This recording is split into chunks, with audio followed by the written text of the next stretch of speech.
बिस्मिल्लाहिर्रहमानिर्रहीम। अस्सलाम वालेकुम dear students of first year. आज हम हिस्सा मारूज़ी के डिटेल से देखेंगे कि कितने मार्क्स का इसमें आता है पेपर और इसमें क्या क्या चीज़ें शामिल हैं। ये 20 नंबर का आपका पेपर होता है हिस्सा मारूज़ी जो है, जिसके लिए आपको 20 मिनट दिए जाते हैं।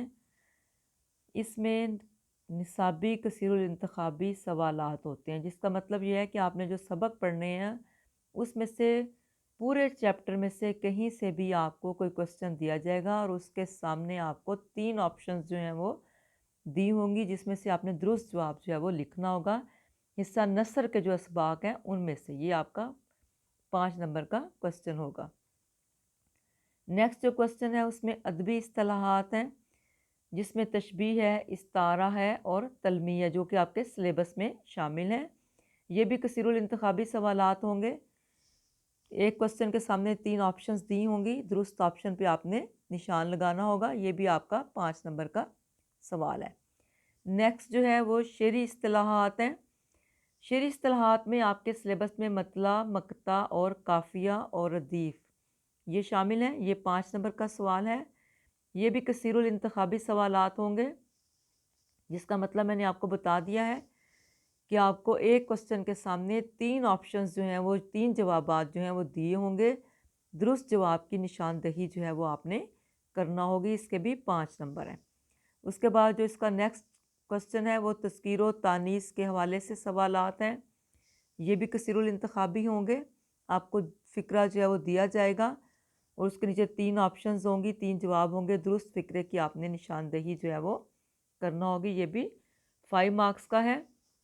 इस तरह ये आपके टोटल जो है वो 20 मार्क्स बनते हैं। आज हम सबसे पहले जो है वो अदबी इस्तिलाहात जो हैं वो देखते हैं, जिसमें कि आपके जिनको हम इल्म बयान भी कहते हैं, उसमें आपके सिलेबस में तशबीह, इस्तारा और तलमी शामिल हैं। तो सबसे पहले देखते हैं कि तशबीह जो है वो क्या है। होगा तो ये कसीरुल इंतखाबी सवालात, लेकिन चूँकि अगर आपको नहीं पता होगा कि तशबीह की तारीफ़ क्या है, इसकी डेफिनेशन क्या है, तो आप दुरुस्त जवाब नहीं बता पाएंगे। तो तशबीह की जो डेफिनेशन है वो ये है कि 2 मुख्तलिफ़ चीज़ों को किसी मुश्तरक सिफ़त की बिना पर हरूफ़ तशबीह के ज़रिए से एक दूसरे के मानिद करार देना तशबीह कहलाता है। और जिस चीज़ के मानिद करार दिया जाता है उसकी खूबी जो है या उसकी सिफ़त जो है वो मुसल्लमा होती है, तस्लीम शुदा होती है। दोबारा सुने ज़रा। 2 मुख्तलिफ़ चीज़ों को किसी मुश्तरक सिफ़त की बिना पर हरूफ़ तशबीह के ज़रिए से एक दूसरे के मानिद करार देना तशबीह कहलाता है। अब इसकी तफसील हम देखेंगे कि तशबीह की डेफिनेशन तो हमने देख ली। अब देखते हैं कि इसके अरकान जो हैं वो कौन कौन से हैं। मुशब्बा है, मुशब्बा बे है, वजह शबा है या वजह तशबीह भी इसको कहते हैं, वजह जामे भी कहते हैं, और हरूफ़ तशबीह हैं। मुशब्बा वो चीज़ होती है जिसके साथ हमने तशबीह जिस चीज़ को देनी होती है उसको मुशब्बा कहते हैं। जिस चीज़ को हम तशबीह दे रहे होते हैं वो मुशब्बा होती है।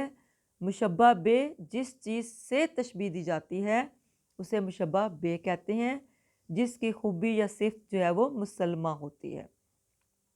और वजह शबे या वजह जामे या वजह तशबीह, जैसा कि अल्फाज से पता चल रहा है कि वो वजह या वो गर्ज़, वो मकसद जिसकी वजह से हम एक चीज़ को दूसरी चीज़ के मानिद करार देते हैं। तो एक चीज़ को दूसरी चीज़ के मानिद करार देने के लिए हरूफ की ज़रूरत होती है, जिन्हें हरूफ तशबीह कहा जाता है।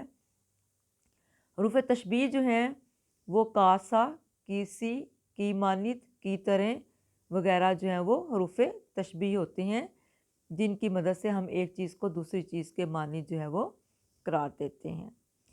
इसकी मिसाल आपको मैं बता दूं, जैसे माँ अपने बेटे को देखकर कहती है कि मेरा बेटा चाँद की तरह खूबसूरत है, तो माँ ने बेटे को चाँद से तशबीह दी है।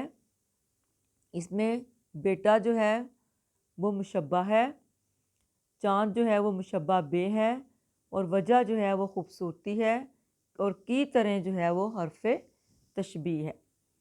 और इसकी एग्जांपल्स जो हैं, शेरी मिसालें जो हैं وہ نیکسٹ لیکچر میں آپ کو میں کرواؤں گی۔ اللہ حافظ۔